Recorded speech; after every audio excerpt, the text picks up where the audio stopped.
Chapter 7, The Curse of the Cheese Pyramid. How do you do? I'm Daniel E. Dedfer. The plane took off with a sputter and a cough. For the next 2 hours, we sailed along with no problem. Then, all of a sudden, the plane began shaking. No, I don't mean a polite little tremble kind of shaking. I'm talking about violent, jerky shaking. It reminded me of the time I got locked in the great Uncle Coldpaw's walk-in freezer overnight. I was shaking so hard from the cold, I was seeing double. By the time they found me, I looked like a furry fudge pop. Mrs. Skinnyfur's voice interrupted my thoughts. Passengers are kindly requested to hold their passports between their teeth, she instructed. This way, your fur will be easily identified in case of a crash. I gripped my wicker chair tightly. Maybe if I tried humming a tune, I would feel better, I decided.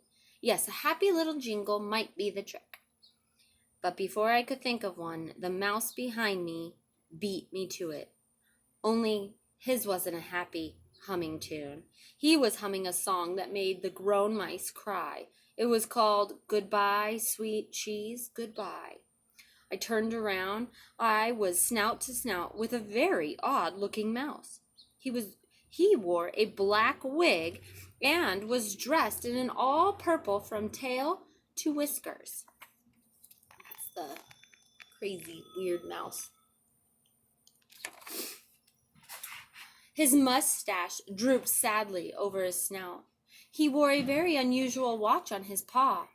It had a picture of an open coffin with a smiling mouse lying inside it. He was reading a book with a dusty cover. It was called A Rodent's Guide to the World's Most Beautiful Cemeteries. I gulped. I wouldn't want to run into this mouse in a dark alley. He was creepier than a ghost cat on Halloween. Allow me to introduce myself, the sad mouse said in a gloomy tone. My name is Daniel E. Dedfer. I'm an undertaker. I nodded. Now I knew why old Dedfer was so depressed. He spent his days staring at stiffs. With a heavy sigh, the unhappy mouse stared out the window. Looking like we might crash, he predicted. Oh, well, I guess you win some, you lose some. My whiskers stood on end. Holy cheese, I croaked. The undertaker blinked. You sound surprised, he said, startled. You must know air travel is very, very, very dangerous. Plus, we're sitting right on top of the wings. Did you know the wing is the most dangerous place to be when the plane goes down? By now, I felt faint. I tried taking deep breaths, but my lungs didn't seem to work. Spots swam before my eyes. No, I screamed, I'm too young to go. I haven't climbed Mount Everest yet. I haven't trekked through the great Mousewood Forest.